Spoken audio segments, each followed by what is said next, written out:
Hello everyone, welcome to the Knowledge Corner. This is Shweta Chauhan. In our last video, we talked about the habitat and adaptations of plants. And today we will discuss about the groups of plant habitat. Plants habitat can be divided into two major groups. Number one is land or terrestrial habitats. Number second is water और aquatic habitats, अर्थात पौधों के आवास को मुख्य रूप से दो भागों में बांटा जाता है, भूमि व स्थलीय क्षेत्र आवास और पानी और जलीय क्षेत्र आवास। Let's know about terrestrial plants.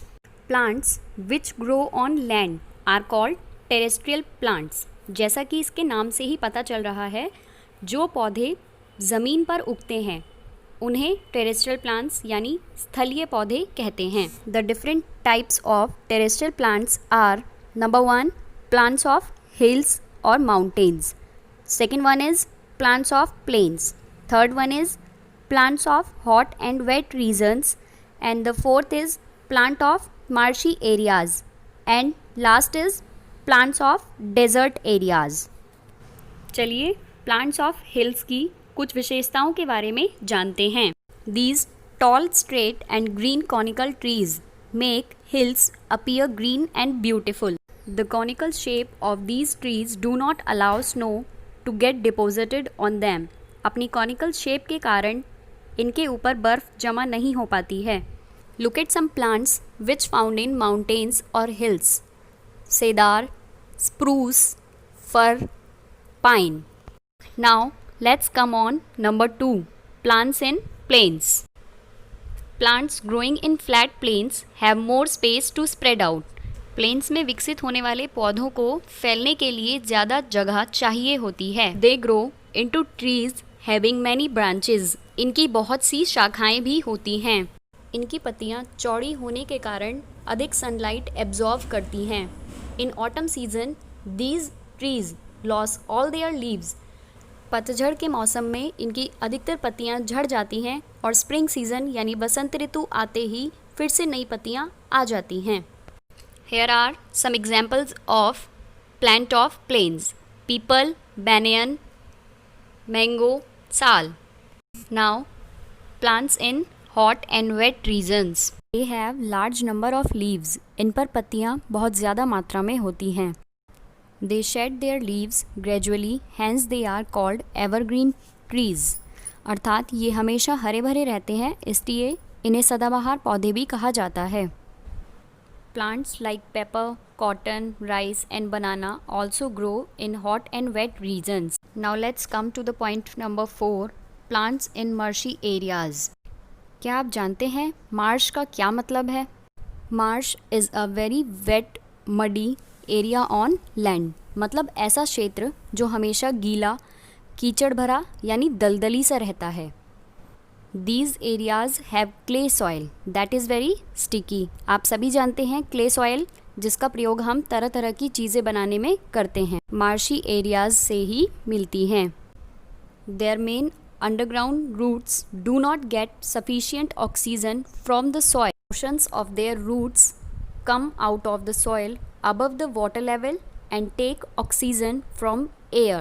अर्थात इनकी जड़ें पानी के लेवल से ऊपर उठकर हवा से ऑक्सीजन लेती हैं और इसी तरह ये प्लांट सरवाइव करते हैं और इसीलिए इन्हें ब्रीदिंग रूट्स भी कहा जाता है। Now the number 5, plants in deserts. Deserts are sandy, dry and very hot places. अर्थात रेगिस्तान सूखे, रेतीले और बहुत गर्म होते हैं। The soil in desert is sandy and unable to hold much water. रेतीली मिट्टी होने के कारण ये पानी को अपने अंदर बहुत समय तक नहीं एब्जॉर्ब कर पाती हैं। In desert which plants store water in their stems और लीव्स कॉल्ड सक्यूलेंट्स प्लांट्स. ऐसे पौधे जो पानी को अपनी जड़ों व पत्तियों में स्टोर कर सकते हैं रसीले पौधे कहलाते हैं। रेगिस्तान के कुछ पौधों में पत्तियां नहीं होती, इसलिए वे प्रकाश संश्लेषण की क्रिया फोटोसिंथेसिस अपने हरे तने के द्वारा करते हैं। Here are some plants which grow in desert areas: palo verde, Joshua tree, desert ironwood, pancake prickly pear cactus. Now let's come on the second division, that is aquatic plants. क्या आप जानते हैं aqua means water and aquatic means existing or happening in water, मतलब water में जो कुछ भी घटित हो रहा है.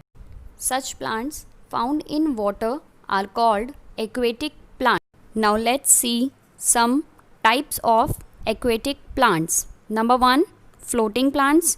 Number 2, fixed plants.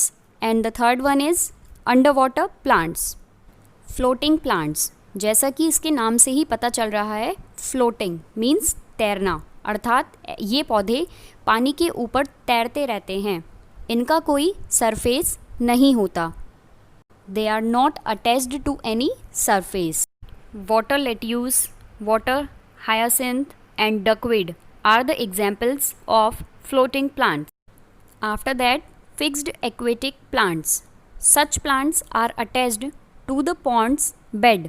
यानी कि ये पौधे सरफेस से जुड़े होते हैं. Lotus and water lily are examples of fixed aquatic plants.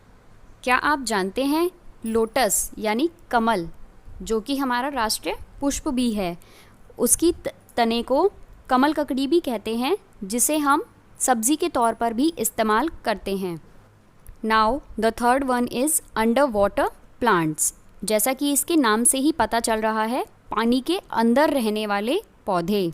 जो आप ऑन स्क्रीन देख रहे हैं, ये एक पौधा है जिसका नाम हाइड्रेला है, जो अंडर वाटर एग्जिस्ट करता है. इसकी पत्तियाँ कुछ नुकीली जैसी दिख रही हैं. हमारे आसपास कुछ और तरह की वैरायटीज़ के पौधे भी पाए जाते हैं. चलिए कुछ उनके बारे में भी जानते हैं. Number 1, non green plants. Number 2, carnivorous and insectivorous plants. As the name suggest, non green plants do not have chlorophyll.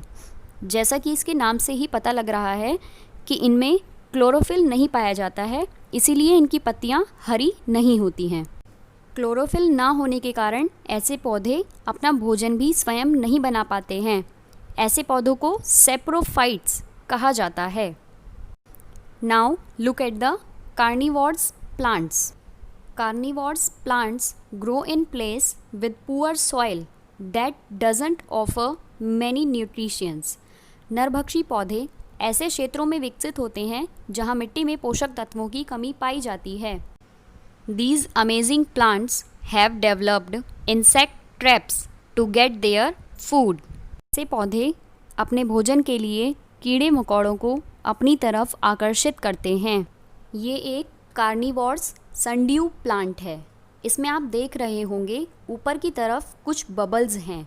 ये बबल्स मीठे होते हैं, इसलिए कीड़े मकोड़े इनके पास इनको भोजन बनाने के लिए आते हैं. लेकिन जैसे ही वो इनके पास आते हैं, वो खुद ही इनका भोजन बन जाते हैं. इसी तरह से ये एक और प्लांट है जिसका नाम वीनस ट्रैप है. आप देख रहे होंगे कि ये कीड़ा इसमें फंस गया है, तो अब इसकी पंखुड़ियाँ दोनों तरफ से बंद करके इस कीड़े को दबा लेंगी. So it's all about the today's topic. Thank you. Have a nice day. Keep watching and learning.